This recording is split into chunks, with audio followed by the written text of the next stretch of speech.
Welcome, everyone. We are here today to catch up on what's going on at the census, what's going on with the counting of people, what's going on with the post-counting processes, what's going on with the deadlines of the census. A lot of stuff is up in the air, kind of been a very unusual month for the census, and we're going to get to hear some about it.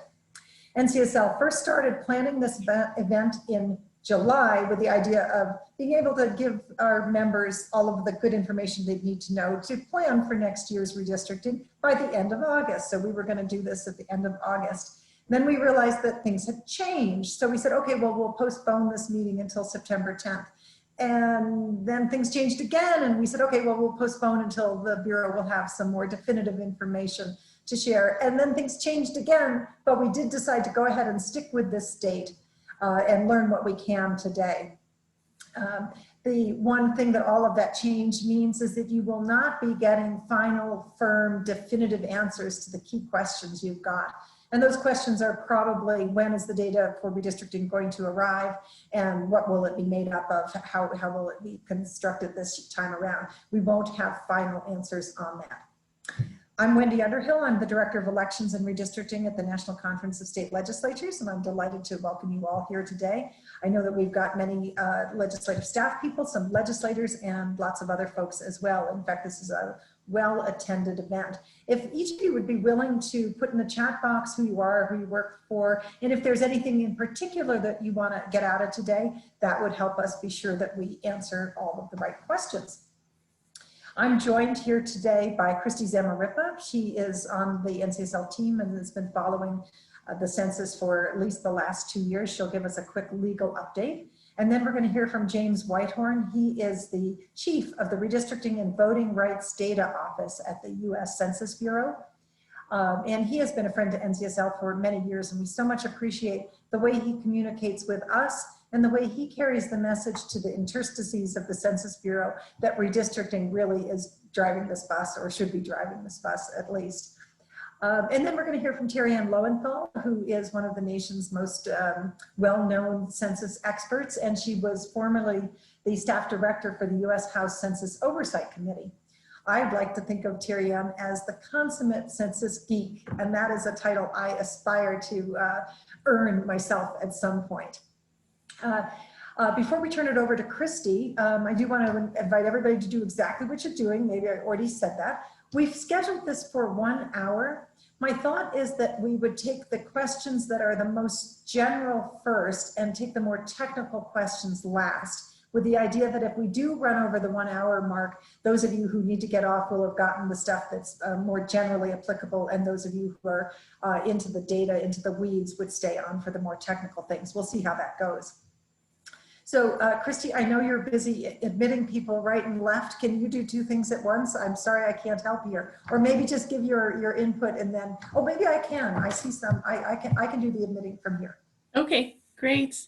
Hello, everyone. I'm going to give a very quick brief update on census litigation. Many of you know that on September 5th, a lawsuit by the National Urban League and others where a U.S. district judge in the Northern District of California granted a temporary restraining order stopping the Census Bureau from implementing its shortened deadlines. Yesterday, the judge in that case went ahead and extended that temporary restraining order, which means that there will be a new hearing on September 22nd. And the temporary restrainer has been extended until September 24th or until the judge makes a decision. So what would that mean? Because right now that the Census Bureau and the Department of Commerce are obligated to comply with the court order. I know that the Bureau is taking steps and is preparing additional guidelines. But the Bureau is temporarily stopped from winding down or altering any census field operations until that new court hearing is scheduled. Additionally, with regard to apportionment counts, back in July, the president had directed the Department of Commerce to only include non-citizens who were legally in the US in the 2020 census state population totals, and those numbers would be used for apportioning seats in the US House of Representatives. Thursday, a couple of weeks ago, a special 3-judge court in New York had issued an opinion and an order that blocked that directive.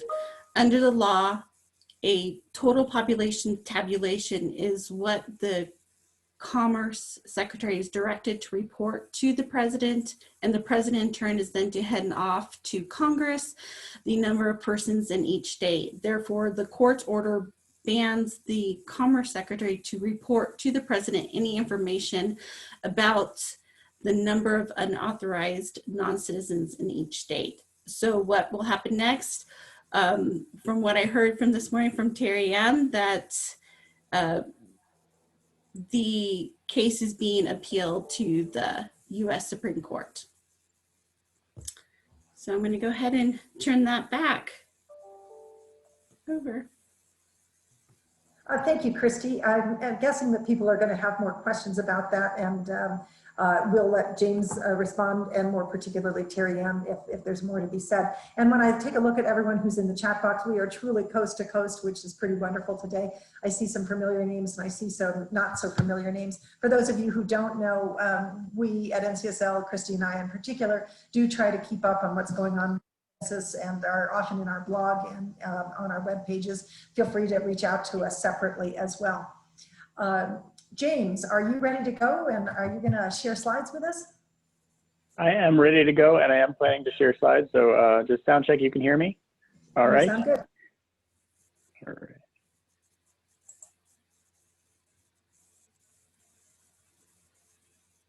Get this all set up. Perfect. All right. So, I want to say thank you again to NCSL for providing us this forum in which we can provide information and address questions and concerns from our stakeholders. As Wendy mentioned, we have a long history of working together to make sure that we both have the information coming into the Census Bureau that the states want to provide, and that we're providing information that states need back out from the census. So I appreciate the opportunity for this chance to talk to you. It has been a bit of a moving target as to when we were going to be able to talk to you and what we'd be able to share. And I think Wendy's instincts were correct that we just needed to have a moment to talk to you about whatever we could. And this is a good moment for that. Today's presentation might be a little disjointed, seeming in that I have some topics that are not always addressed in the same setting. So I'm going to talk about the progress on the 2020 census.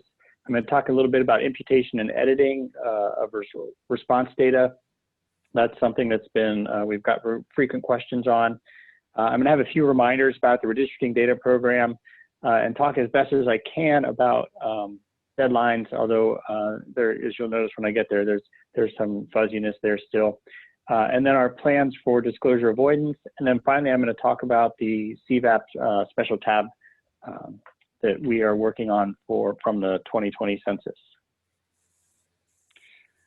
So I want to start with the most important message that you can take away from today and you can share with constituents and your friends and your family, and that is that it's not too late to respond to the census.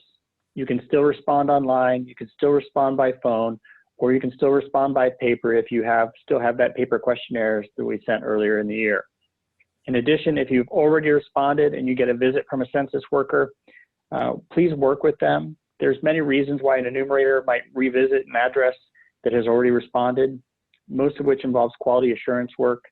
Your cooperation with these hardworking folks is important and valuable. And second, I also wanted to point out that we have 2 new operations that have started in September. We have our enumeration of transitory locations, and we have our enumeration of service-based locations. And I'm going to talk about both of those in a few more slides. But let's talk about what's already finished. The Census Bureau was able to successfully complete our remote Alaska operation. This is almost like a mini census for those outlying areas of Alaska and covers address listing, housing unit and group quarters enumeration, and transitory location enumerations. We also completed our update enumeration operation, which is just like what we picture historically of someone going door to door and knocking on the door and taking an enumeration. But we had enumerators go door to door and update address lists and enumerate households in very remote areas like the northern parts of Maine, sometimes called the unorganized territories, and Southeast Alaska. Overall, 7,587 households were picked up through the update enumerate operation. We completed our update leave operation, where enumerators update the address list and drop off a paper form for areas where households may not receive mail at their physical address or were affected by natural disasters. That covered 6.8 million housing units. And then finally, we finished our group quarters enumeration. These are things like correctional facilities, nursing homes, military barracks. And this is an important one for redistricting, as this decade we have a group quarters table on the PL 94-171 redistricting data. So I mentioned a second ago, enumeration at transitory locations. This one started on August 31st, and this is an operation that goes through the 28th of September, and it covers places like RV parks, campgrounds, racetracks, marinas, places where people may reside temporarily, but the people also don't have a usual home elsewhere. So as you can see by the workload listed in this table, the operation is well on its way to being successfully completed. We've had 627 cases added as the work has progressed. Completed cases is 47,947. So it gives us a 76.7% completion rate, and that's as of the 15th. So this is a couple days old. So we're even farther along than that. Another operation that I get a lot of questions about is about to start, and it's called service-based enumeration. This is how we capture people experiencing homelessness. It's done by doing a rapid canvassing of locations where services are provided, like shelters and soup kitchens, but also by enumerating locations where people experiencing homelessness are likely to congregate. The dates that we're using of September 22nd to the 24th were selected in consultation with our partner organizations as the best dates for them to be able to support the operation, and where the population profile is similar to that what you would see in the April timeframe.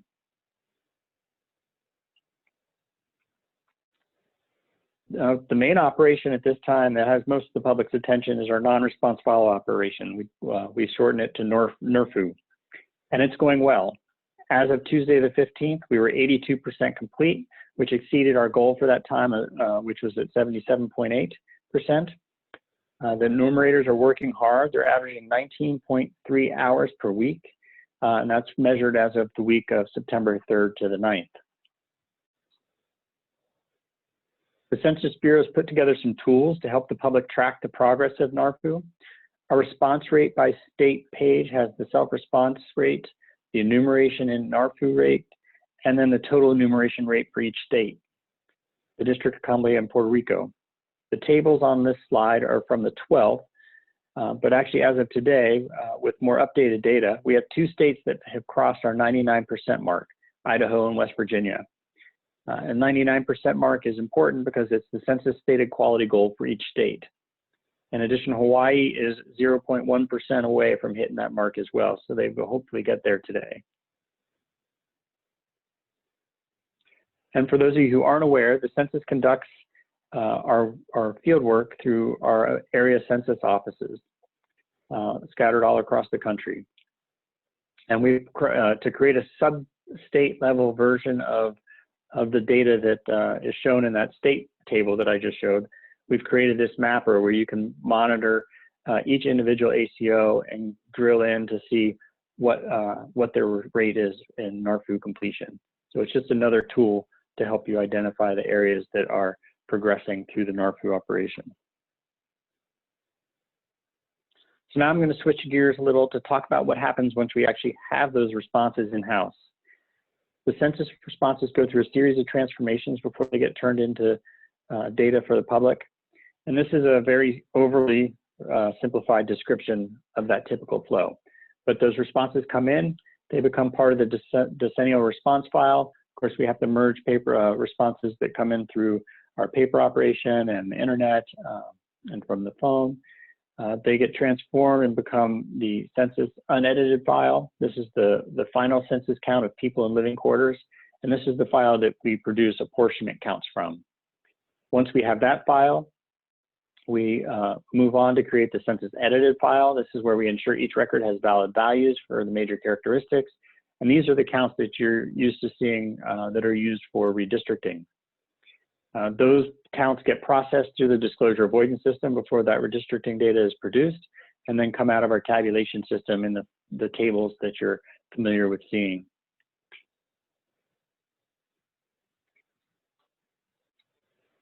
So when transforming these responses into the subsequent formats is when we encounter activities or concepts of imputation and editing.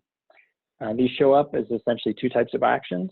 We have count imputation and we have characteristic editing and imputation. Count imputation is used to replace missing count information from housing units that have been identified and verified as occupied. Count imputation is conducted during the construction of our unedited file, and the complete unedited file provides us with the first official counts from the decennial census, which is those total population counts I mentioned for apportionment. So this would be something like a record where an enumerator has gone to the house, they've gone for a proxy next door, and the person said, yes, someone lives there, that house is occupied, but we don't have the actual count there. So that'll go through the count imputation process. Now, once that census unedited file is complete, the next stage is to construct the census edited file, or the CEF. As part of creating that file, we use the edits and characteristic imputation to ensure that every record has a valid response for the person and housing responses in the census. So it's important to understand the purpose of edits and characteristic imputation. The purpose is to ensure that every respondent has a valid response. Edits and characteristic imputation do not add additional people to the census. As I mentioned earlier, the total population counts from the census are finalized in the previous step in the CUF. These edits are just ensuring consistency among characteristics, such as a person being identified as a parent, not being younger than a young child. The characteristic imputation ensures that each person in a housing item has a valid response, such as an occupied housing unit that doesn't have tenure status, which is an indication of whether it's rented or owned. We make sure that's there. And we use administrative records for the 2020 census are being used to help improve the quality of this characteristic imputation. Sort of the slang way this has been explained to me is the CEF, the CUF can be a little like Swiss cheese in the sense that you know exactly how many people are there, but you may not know everything about them. They may have skipped a question, or a question couldn't be coded. And the creation of the CEF takes care of that and makes sure that all of those attributes exist and that they are consistent. So there are different types of characteristic imputation. Assignments, when a response is missing or inconsistent with other data that was supplied for that person or household. But the supplied information that is available can be used for that missing or inconsistent response. And the simplest of these is when either the birth date or the age is missing. If you have one, then you can calculate the other. Allocation is when you have the same situation, but you cannot make a determination for the missing or inconsistent response based on the already supplied person or household data. In these cases, a response from another person within the housing unit or a nearby housing unit might be used. And then substitution is actually a special type of allocation, and it's used when we know that we have a person record, but all of the person characteristics for all of the person records in the housing unit have to be imputed. So this is a table that just shows you from our 2010 study on imputation and editing. It shows you the rates overall. You can see that they remain fairly small when you look at them for the overall universe of the census. So to help conceptualize these edits and characteristic imputation, I have a few examples. I'm going to use the age and date of birth example that I had before. The first scenario I mentioned earlier, one is provided and the other is missing. So if ages were reported, but not the date of birth, then we'll generate a random birth date for that reported age. If the date of birth is reported, then we'll calculate the age. So we use that to create a consistency in the file. If both of them are reported, but they're inconsistent by 2 or more years, Then we use edits to determine which is more consistent with other data that's been reported, and we edit the other one, the other characteristic. We may need to edit an age for consistency, like child-parent relationships from the previous slide that I mentioned. If necessary, an allocation from a hot deck can be used. A hot deck assigns a missing value from a record with similar characteristics. So it looks for characteristics that are similar to what you do have, and then borrows the missing characteristic that needs to be corrected. The characteristics in the hot deck vary depending on the nature of the unanswered questions. And then once all of this review and editing and imputation are completed, and remember the majority of records need to have none of this done. This is just a very small percentage of the overall census returns. But then we have that completed census edited file. This is the full census records with characteristics, so then we can move on to the disclosure avoidance process.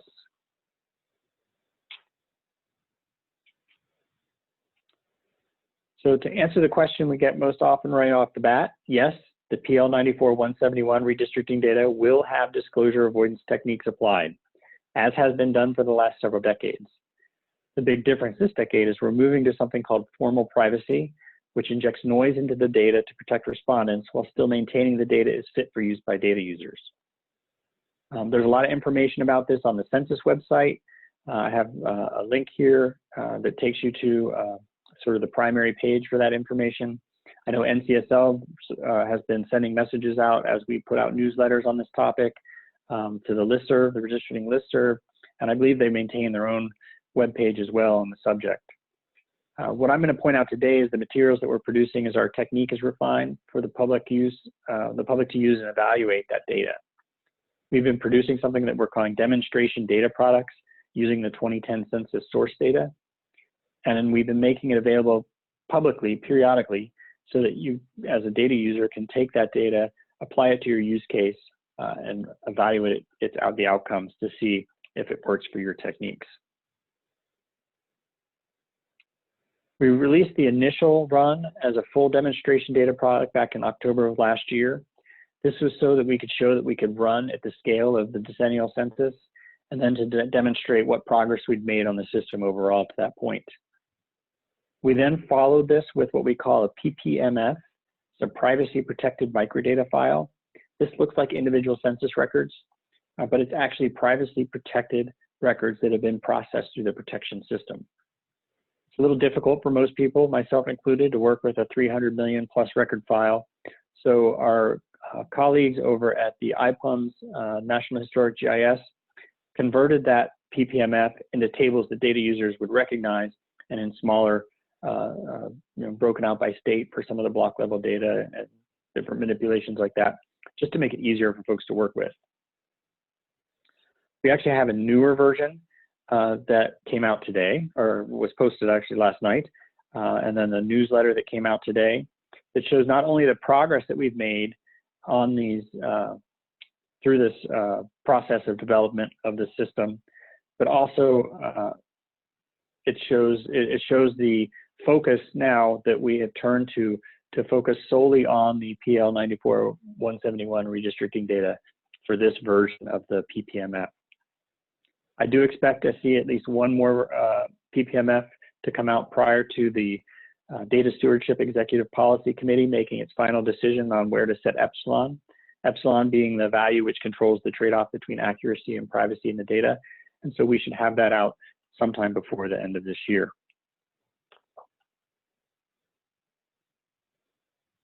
So now we're going to turn to the part that's near and dear to my heart, which is some specifics around the redistricting data product. So I just wanted to put as a reminder that the redistricting data products that we've been talking about for the last several years have not changed.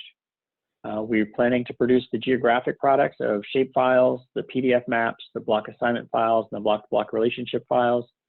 You should be familiar with these from our previous discussions. These are identical to what we produced for the 2018 end-to-end test as the prototype products, which are available on the Redistricting Office's website. So please, my contact information will be at the end. So if you need access to those, you can just contact me and I can make sure that we get you the links. But these products haven't changed from that prototype, so you can still expect the same products. We are currently looking at a rough schedule that would allow us to get these products out sometime in the end of February or early March of 2021. But of course, this being a very unpredictable census cycle, that is not yet definite, and we will be sure to announce to both NCSL, to our individual state stakeholders, and to the program liaisons for the Redistricting Data Program with the Census Bureau when we have something that's a little more definitive. But right now, it's looking like the end of February to early March. So this is the files that are the tables that we're planning to produce for the 2020 census. This again is what we put into the 2018 end-to-end test prototype. It was only for Providence, Rhode Island, because that's where the test was conducted, but the schema and the content of the files is an example of exactly what we intend to produce for the 2020 census.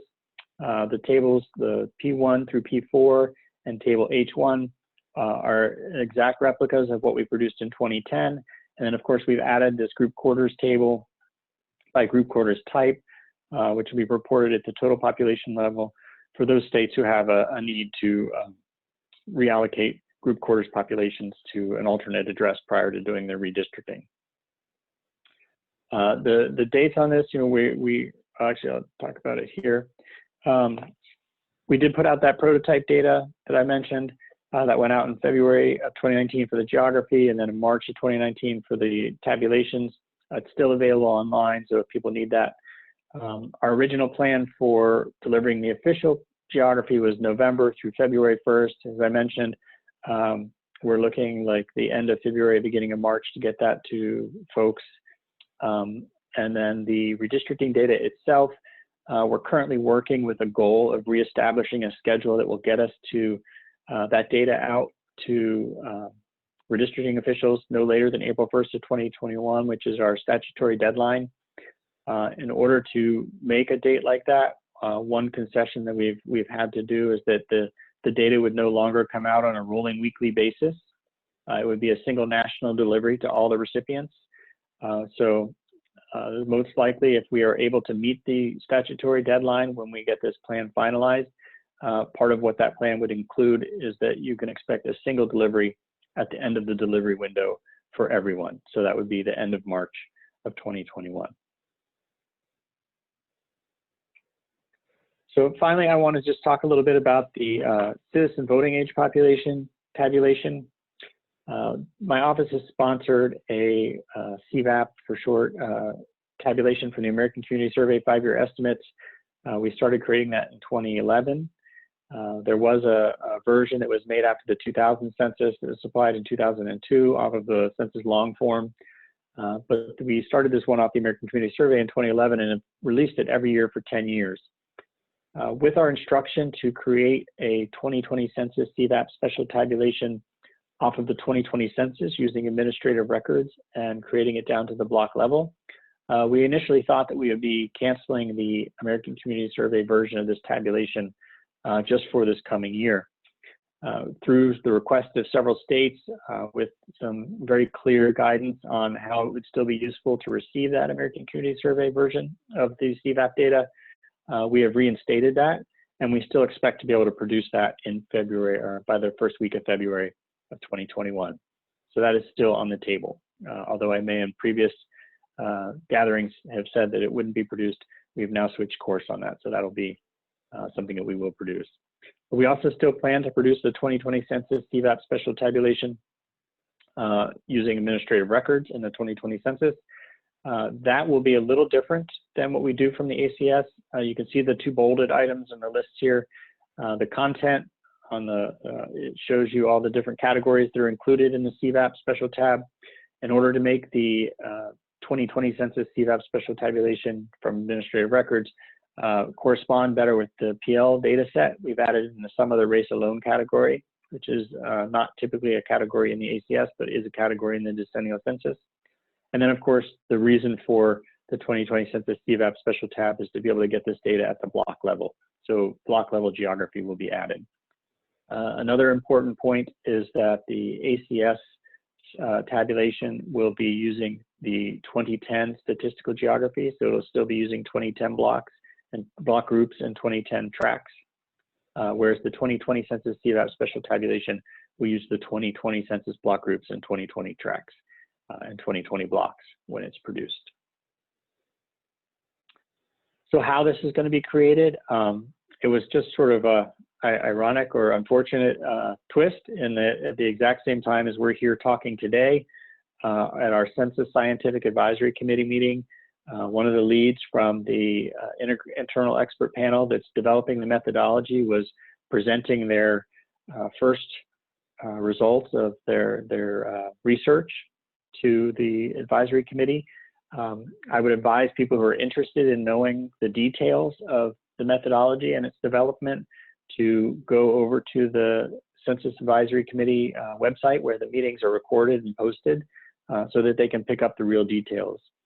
The links are here in the PowerPoint, and I'll make sure that this PowerPoint goes to Wendy and Christy so that they can distribute it to the attendees. There's essentially 4 different techniques that are being considered. 3 of them rely on a combination of business rules plus modeling, and then 1 technique relies on a latent class model for the full population.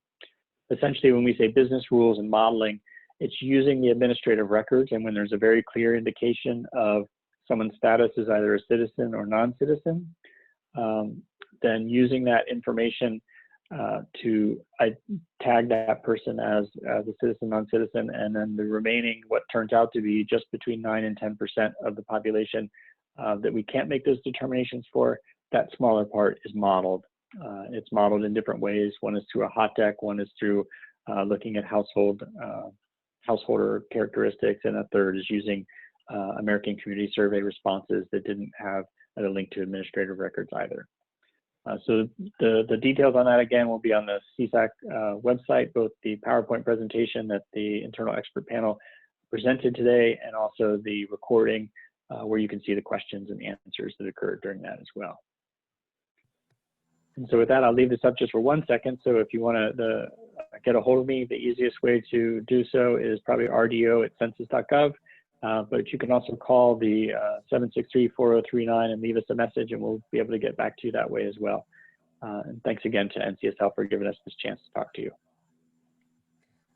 James, it's always wonderful to have you with us, and you are very responsive. So anyone who does send you an email, and it's very kind of you to put your email up there, I know you'll be responsive. And thanks for sharing the slides. I think we'll distribute them to the people who are on this call. And then Christy lets us also link it onto the page that we have for this call as well. And then you mentioned our redistricting distribution list. And let me just take a moment to say that for people who are interested in more information from wherever it might be, from the Bureau and from any redistrictors and from the news media about major cases, we do have a distribution list that Christy manages for us. Just tell her that you'd like to be on it, and we will add you to that. It's not, you don't have to have a legislative address to be able to do that. And James, one question that comes out of Louisiana, what happens, I had it here just a moment ago, when a house has been destroyed, for instance, by a hurricane after April 1st, and so there's the house no longer exists. How does NARFU deal with that? That is a question that I don't think I'm prepared to answer. Not trying to be to avoid the question. I just don't have a good, clear answer or understanding of how that happens. Terry may even know, and she can probably address that too. But hopefully we captured the response back in April 1st. But if the house hadn't responded, I'm not certain how it gets picked up. I've been thinking about this with wildfires living out west. Okay, with that, let's say thank you to James, and Terry Ann, let's bring you up. Well, thank you so much. Thank you, Wendy, Christy, James. It's always a privilege to join you and all of your members for a conversation about the census. And as if we didn't all have enough drama in our lives in 2020, you know, the census has kept us on our toes with seemingly unending shifts in timelines, operations, and policies. So never a dull moment in census land, as I like to say.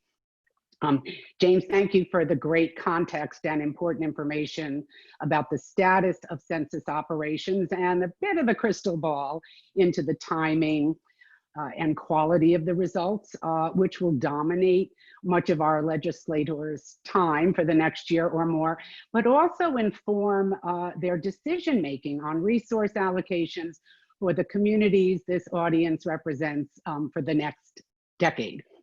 So I'm going to try to put the update that James shared in the broader political context by offering my perspective on the Census Bureau's ability to produce what I'm going to call an acceptably accurate census. And then I'll give you some additional information on congressional efforts to lend some certainty to remaining census operations and the data release schedules. So let me just start with the fundamental question of whether the Census Bureau can produce acceptably accurate census numbers under what I'm going to call the rushed, that's air quotes folks, rushed census plan, which the Census Bureau announced on August 3rd. Now, as James described, the Census Bureau is publishing 2 sets of progress indicators every day. Total response rates by state, and then the proportion of the door knocking operation workload. So that's what's called non-response follow-up, the follow-up visits to households that haven't self-responded.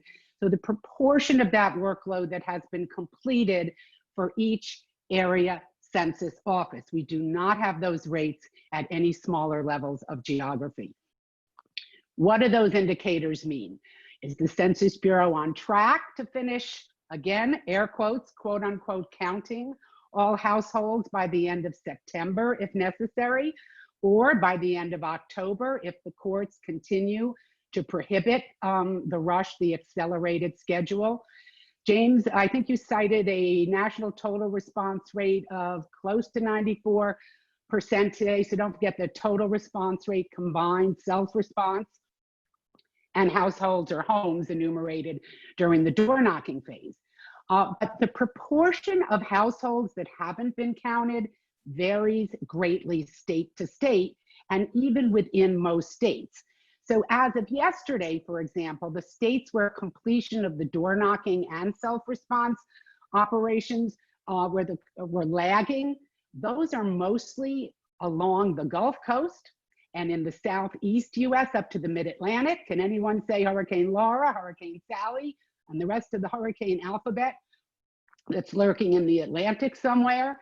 The Census Bureau still hasn't completed the non-response follow operation, hasn't completed 90% or even 80 or 70% of it in large swaths of Texas, Arizona, New Mexico, Colorado, Montana, and California, much of Iowa and Kentucky, Tennessee and Illinois.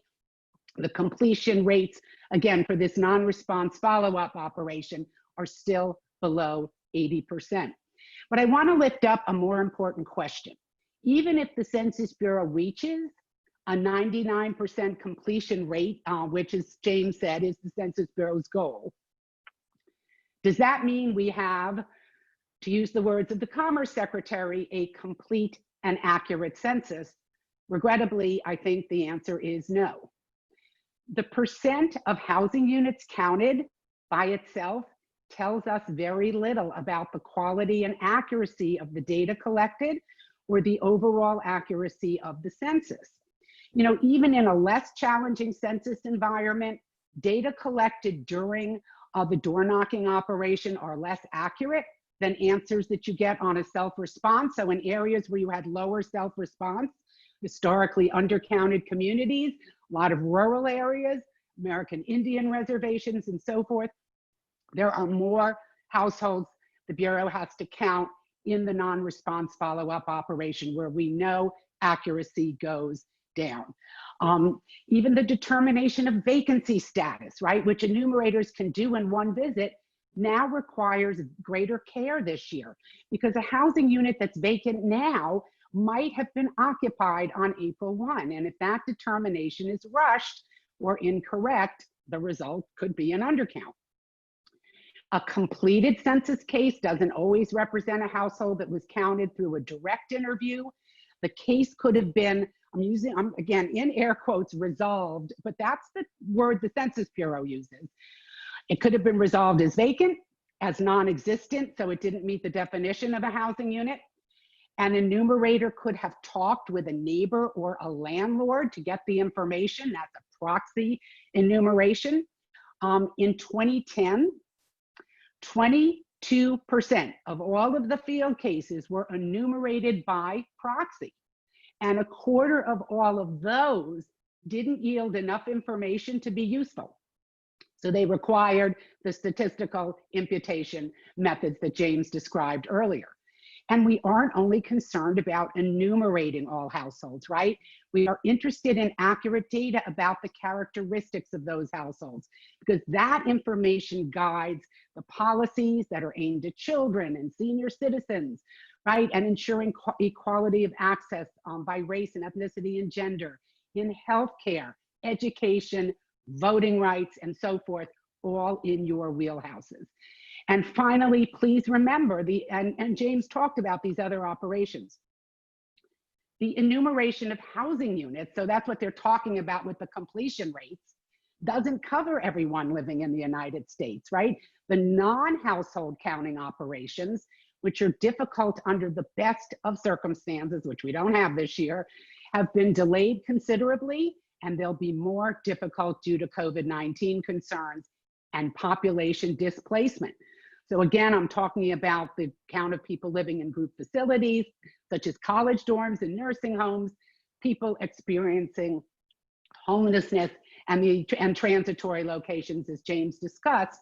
And due to the pandemic, these operations, I think, are now more likely to miss people or to count people twice or in the wrong place, or fail to collect accurate information on characteristics such as race and age.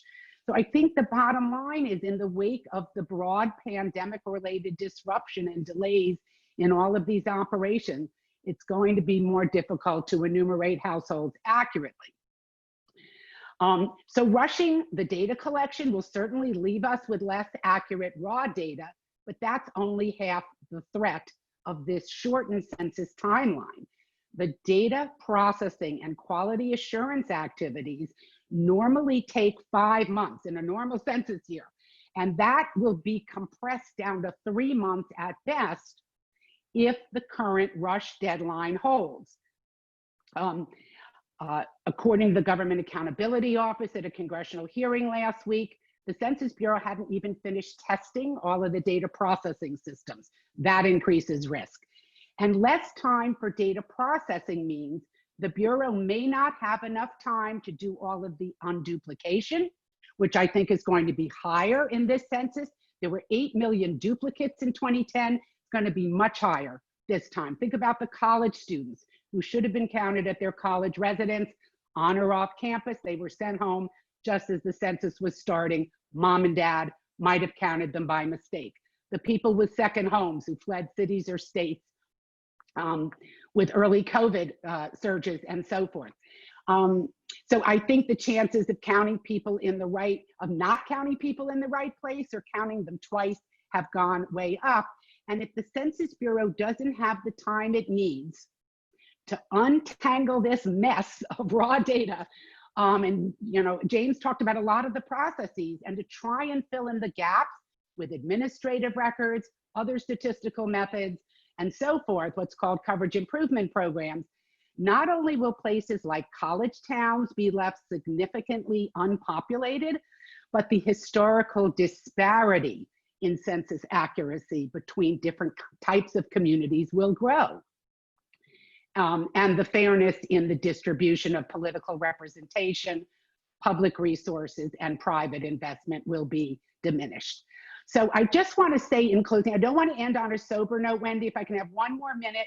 I think there is a way out of this ditch. Wendy said, I spent much of my professional career in Congress. Congress has constitutional responsibility for the census. So I think Congress must right this badly listing ship. And it's not the Census Bureau's fault that the census got hit by a pandemic. The Census Bureau's expert professional staff said that counting operations, right, should continue through October 31st. The Commerce Secretary made that request to Congress, and the House subsequently in May passed extended deadlines, pushing back the apportionment and redistricting reporting deadlines by 4 months each. And the President publicly supported the request in April. So the administration supported the extended census timelines until it didn't, without explanation or warning. So I think Congress has to step in to extend the statutory reporting deadlines. As of today, as Christy said, that temporary restraining order preventing the Census Bureau from winding up field operations on September 30th is still in place. So Congress has no choice right now to push back the reporting deadlines because the Census Bureau simply cannot process the data within any acceptable standards of quality to meet a December 31st timeline for apportionment data if they keep counting through October 31st, as the courts are now requiring. There were 2 bipartisan, bicameral bills introduced in Congress this week to extend those deadlines again, as the administration requested, the 2020 Census Deadline Extension Act. And I will have, Christy, we can make sure we get information out so I don't take up any more time about the bill numbers and the bill sponsors, again, bipartisan bill sponsors. There's an impressive list of support of 200 plus civil society supporting organizations, including the National Association of Counties, the National League of Cities, U.S. Conference of Mayors, but then you've got like AARP and the American Library Association, AFSCME, the National Council on Aging. There is broad and diverse support, I think, for a good census because we all have to live with those results for the next 10 years. So I hope we can count on your support in these closing days and hours.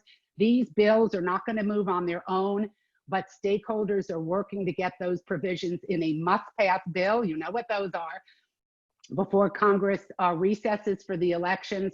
And a must-pass bill would be either a COVID relief bill or the ubiquitous continuing resolution, in other words, the temporary short-term funding measure for the beginning of fiscal year 2021 to keep the government from shutting down. So I do want to echo James's call to action at the end. It's not too late for you to urge your constituents to respond to the census, whether on their own, self-response, or by speaking with an enumerator at the door. And with that, Wendy, Christy, I'll turn it back to you, and I look forward to helping James field questions. Great. Well, thank you very much, Tyrion. That was a really nice wrap up of the things that we'd asked you to address. There was one question in the chat box about what is NCSL's position on the congressional bills, and Jeff responded, and he's absolutely right. NCSL is on record with a generic kind of policy supporting a full and accurate count. We also this year sent forward a letter to both chambers and also to the Census Bureau expressing concerns about the delays and concerns about differential privacy. Now we have what I'm referring to as the undelay, but that puts us in a different situation than we were before. So I'll say to everybody who's on the line, if you are a legislator or legislative staff person, I would be happy to hear from you your thoughts about what NCSL could do, if anything, at this point. It does strike me that the time on this is coming right to an end. We're coming to a stop sign. I don't know, many of you know, some of you don't, that my husband is an enumerator and he's out this very moment knocking on doors. And he's had all kinds of interesting experiences with this, mostly positive. But he hasn't had a single word from his boss yet on whether they're extending or not. So he hasn't gotten any word beyond the September 30th deadline. Okay, so we do have some questions. Jeff, I'm going to ask you to come on and let's start with your question about the apportionment state population count. I know you have several, but let's start with that one. Jeff Weiss. Okay, good afternoon, everybody. I'm Jeff Weiss from New York. I've been serving as the staff co-chair of NCSL's Redistricting Committee. My question to James is whether there will be any impact on the PL 94-171 file if any changes are made to the congressional apportionment state population count totals. And so one of the key pieces for the apportionment calculation is something that's called the resident population. And that resident state population is unaltered by differential privacy. It's the population as enumerated. And that is something that when we move to the creation of the redistricting data, we're going to work to ensure that the state population totals in the redistricting data are directly equal to what's been reported as the official resident population for the states in the apportionment count. Jeff, well, we've got Thank you you. with your other questions. I'm sorry, Wendy? Do you want to ask other questions as well? We've got you. Sure. Also, we heard from Tyrion and from you that that the 99% enumeration goals might not be met given the hurricanes. Do we have any idea what the inability of the Census Bureau, not because of its own fault, simply weather and other kinds of circumstances, that doesn't get to the 99% goal might mean for demographic groups within states in the PL data? In other words, will you be using imputation and proxies to make up the difference? Because in a lot of these states with especially minority populations, an incomplete count will have an impact on redistricting. So James, if I could jump in quickly here, because I really want to emphasize something. First of all, the completion rates, even if it's 99% or 100%, already include proxies. And again, in 2010, 22% of all cases in that non-response follow-up workload, that door knocking operation, were completed by proxy interviews. I think it's going to be higher this time. I don't have any data yet, because enumerators were not allowed to start talking to a proxy, to a neighbor, and so forth in 2010 until they had 6 unsuccessful attempts at the door. Now they're allowed to go to proxy after 3 unsuccessful attempts. So that's number one. But again, just because they get to 99% doesn't mean those data are accurate. And we already know that cases that are completed, right, households that are counted during the non-response follow-up operation are twice as likely to miss people within a household that's already counted than a case that's been done through a self-response, right? And a significant part of the census undercount, which already is disproportionately people of color, young children, renters, which is a proxy for low income, a significant portion of that undercount are people who are missed in households that were counted. So to me, just focusing on the 99% doesn't tell us everything we really need to know about how accurate the data are that James is going to hand you in the redistricting data file. But I'll get off my soapbox. James, feel free to add to that. I don't think I have anything to add to Jeff's comment. Okay, so I'll say that we had another comment earlier on that was in regard to what you said at the very beginning, James, about the data would be coming in one big unit, not rolled out over the course of 6 weeks. And New Jersey points out that it has a February 15th deadline to get redistricting done in this coming year. As you probably know, they have a constitutional amendment on their ballot in November. So I guess there's a lot of up and down on that front. I did want to make a comment on that because even before anyone had heard the word of COVID, when we had our original 2020 census schedule, the earliest that any state would have received data was February 18th. So even if we were operating under that old schedule, New Jersey still would not have had the data by February 15th. So. Got it. Okay, and Tyrion, I want you to address this, please. As someone asks, are you finding congressional support depends on where the political power may lay given current versus potential count? And Kathy, if we're not understanding that question and you want to pop on and ask us, that's fine too. Let me say this, because, and let me also say, I mean, when I worked in Congress many moons ago, you know, things were more cooperative. There was a lot more bipartisanship. Yes, I was staff director for a Democratic chairman, but I started my congressional career in a Senate Republican office. So I just get very frustrated by a lot of the partisanship right now. And I think, regrettably, I think the administration very unwisely abandoned its support for letting the Census Bureau follow the adjusted schedule and have enough time to do all the counting and the data processing and the quality assurance that it said, you know, it needed to do, for a reason that just was sort of a red herring, right? And that has to do with the, you know, whether the apportionment counts will be delivered to the president while this president conceivably is still president or not, meaning by the end of this year as opposed to next spring.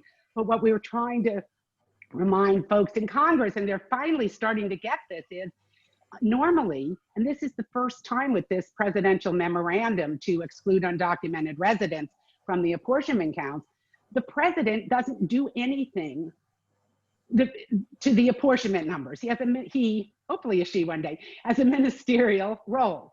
He gets the numbers from the Commerce Secretary and the resulting apportionment, and he turns around and transmits those to the clerk of the House of Representatives, to Congress, at the start of a new Congress.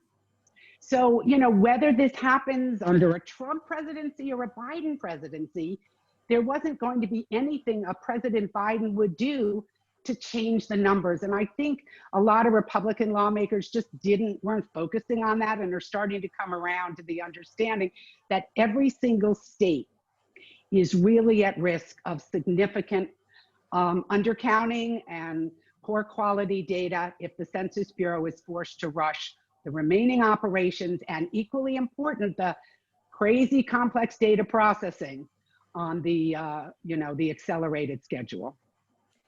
So I'll say that it is 12:58. We do have the ability to stay on. So any of you who'd like to stay on, please do. And I did take the easier questions first, you might say, or the more general ones.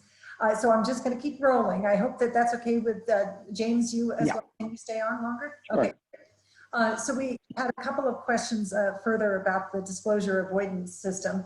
And maybe you can just kind of pick up where you left off, or maybe back it up a little bit. One is, what's the current status of the differential privacy program? Is it still in play under the current time frame? I guess that means, how can you do this new process even though now that you've got fewer months? And while you're at it, Dan asks, have the latest results of the tweaked disclosure avoidance system processing been evaluated outside the Census Bureau? And I think you answered that in the chat, that the latest is really today. Yeah. But what do you know so far? So if you could just give us a little more about that. Yeah, I mean, the Census Bureau is legally obligated to protect the data that we publish, to protect respondent data. So not performing some form of disclosure avoidance on the data that we produce just would not be acceptable. So the disclosure avoidance is still part of the process. It's the method that was chosen for this decennial census, and it is our only option for providing those protections on the data as we go forward at this point. The system has been consistently improved over the different iterations. I think when people see the metrics that come out from this latest version, which we'll be following in about another week, we've revamped the metrics. Some of the metrics are now very focused on the same thing, characteristics that people who work with redistricting data would be concerned about. And with this version of the Ppmf from the disclosure avoidance system being tailored directly to the redistricting data, I think people will be very pleasantly surprised to see the level of improvement that we've been able to have, and we're continuing to work to improve the data. So, so yes, we fully admit that we know that the data we released in October was not acceptable for use. but it was showing that we could do this on something at the scale of a decennial census. And then we've been working to refine it to make that data more fit for use with each iteration. So that is still in the pipeline. We do believe we'll be able to do so and do it well. The review of the external data has not happened for this latest one because, as you mentioned, Wendy, this was just published last night. I think Kim typed in there that he's going to send out a link to the group once the data gets processed by the IPUMS and HGIS folks, who will create nice tables and break things down. So we do look forward to people grabbing that as soon as it's available and looking at it and providing any feedback back to the census. And I'll offer that I know that one of the things that the census did was prioritize the redistricting data use above many other data uses, which probably works for the people who are on this phone call, might not work for the people who are distributing money elsewhere, or people in civil rights groups perhaps, but for this group that was much appreciated. And we do have statutory standings in that regard. So I think that that's part of the reason. Kim, I'm going to ask you to hop on here, and you had a couple of questions. Why don't you ask them out loud?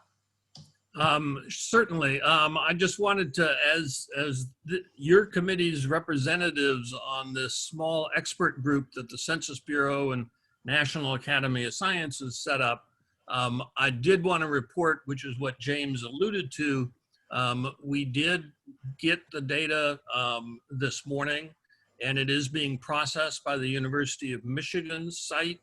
And they told me just a little while ago that they will have the data for everybody's use tabulated to the block level on Monday. And so when I get the link on where that is, I will send that to Christy so that she can get that information out to everybody. I would certainly encouraging all the states to take a look at their data. This is, again, as James has said, 2010 data readjusted through the DAS system. But it's something that you could be comparing now to see whether or not there are strange anomalies that come out of this DAS system. So that's certainly something for next week for people to play around with. The other question I had for James is last night's extension of the TRO by the court, saying that the you'll have until September 24th for the restraining order for stopping things. That puts you much closer to Alphonse's date of the end of the month, when you guys say you'll no longer be able to produce the apportionment counts nor the PL counts on the remap schedule. Is that a problem potentially coming down where we may see data no longer on the schedule that you have? I'm sorry, the very last part of your question I missed. Is it a potential that you may not have the data according to your schedule that you talked about today? The schedule that we're working to develop, that's still an unofficial schedule, is tied to our ability to get through the process of creating the apportionment counts. So anything that endangers the apportionment counts would also have an effect on the schedule for the redistricting data. And that's a good lead into a question from Kathy Duvall. She asks you, James, will the resident population numbers between the PL file and apportionment still equal, even if the apportionment totals subtract the undocumented residents based on the executive memorandum? Did that? And Kathy Duvall? So I think in order to probably clear this up, I think I need to describe how we would typically do apportionment counts. We create for the apportionment counts, we actually have two sets of numbers typically. We have the resident population, which is all persons residing within the state. And then we have the federally affiliated count overseas, which is a secondary bucket that the folks that were counted overseas were usually typically in the military, 99% of them were military. And that number gets added into the apportionment total, and that's how the number that's used for allocating seats. That resident population count, which is all persons residing in the state, is the number that will be held equal for the state totals for the redistricting data set. Should there be other subpopulations that are calculated so that people can move them in or out, that's beyond me as to whether that would happen. But we would still keep the resident population count and the per state tied to the resident population count per state in the redistricting file. Thank you. I think the answer to Kathy's question is yes, but that was a much better answer than just yes. And if I'm wrong about that being a yes, then we might want to back up. Another question, I'm a bit confused about the CVAP data. Am I correct that there will be two CVAP counts, one using the traditional special tabulation off of the ACS data, and one using the administration's direction on using administrative records? And did I understand that correctly, that the early February special tab of ACS data will be produced at the census block level, or is that just the administrative record? So just separate those two out for us one more time, please. Okay. Yes, there will be two citizen voting age population data products produced. The first one will be the version that we've been creating for the last 10 years off of the American Community Survey. That'll go down to the block group level, not the block level. And it will be based off of the 2010 statistical geography. So we'll still be using 2010 block groups and 2010 tracks in that data. And then other geographies such as place data will be vintage to 2019. So it's the normal ACS production cycle. The 2020 CVAP special tabulation, which is the one that we're using off of administrative records, will be produced down to the block group or the block level, the individual tabulation block. And that will be based off of 2020 census statistical geography, 2020 blocks, 2020 block groups, and 2020 tracks. Okay, I've got it. You get the ACS based ones on 2010 geography, you get the administrative record ones based on 2020 geography. Okay. We've only got one or two more questions. Let me ask you this. I think James said that racial and ethnic data would not be distributed for group quarters. Is that data being used under disclosure avoidance? I have heard that it has an effect on populations surrounding prisons. And let me just add to that, that we've heard recently that when households in the same census block with prisons, then the data, both before and after DAS, it looks inaccurate for both sets of people. So how are prison and households connected, and how does differential privacy relate to that? The group quarters, saying that there would be no racial or ethnic data associated with the group quarters, that's in the PL file, so only in the redistricting data file. There will be subsequent data products that the Census Bureau has planned, the demographic housing and characteristic file, which is the replacement for the summary file 1, if you're familiar with last decade's and previous decades work. That will likely have group quarters tables, which will include race and ethnicity, probably at higher levels of geography. It won't be at the block level, but at higher levels of geography, they would likely have some tables like that. There is the possibility when the DAS system is run that people who are in housing units may get moved into group quarters, or people who are in group quarters may get moved into housing units. So that is something that has been seen as an effect of applying the differential privacy. Wendy, could I just add quickly to this whole question about group quarters and characteristics data, and then group quarters is, covers one part of college, university student populations, but not the ones who are living in private housing off campus. So I just want to, again, I don't mean to always sound like a naysayer, but this gets back to the sausage making of census taking. We are dealing with, the potential for a lot of inaccuracy in the data. And especially because of the pandemic, but also I think because the Bureau may not have enough time to clean up a lot of this. But colleges and universities have largely, we understand, have been transferring data on their group quarters, so kids living in dorms, right, in residence halls and frats and so forth, with the bare minimum, sometimes just first name and address of the dorm. No race, no ethnicity, no age. And then if you don't have a last name or a birth date, it's impossible to unduplicate if mom and dad incorrectly also counted that student at home. But furthermore, the bigger problem is that there are really low self-response rates in census tracts where there were a lot of college students living off campus, right? So it could be a neighborhood in a big city, like around Columbia University, New York. I'm in Stamford, Connecticut, FYI. Shout out, I saw somebody from Connecticut here. But also, you know, the smaller college towns like Ithaca, New York, where I went to school at Cornell, you know, their self-response rates are in the dump and they can't get these students, you know, to respond. And a lot of them have not come back to the area. Ithaca College is totally remote right now. And the Census Bureau is pleading with colleges to supply administrative records also for students who live off campus. But those data are not going to include race and ethnicity, you know, and much of any characteristics data. So again, we're still looking at a significant problem for these millions and millions of college students in many different ways. I remember when I first started learning about the census, probably from you, Tyrion, and I thought, oh my goodness, I always thought those were perfect numbers. And now Yeah. there's never been a perfect census. There's never been a legal to count every single person. And maybe the issues relating have changed from time to time. Yeah. Wendy, let me just say, what we used to always call this is the census gives us the illusion of precision. Yes, absolutely.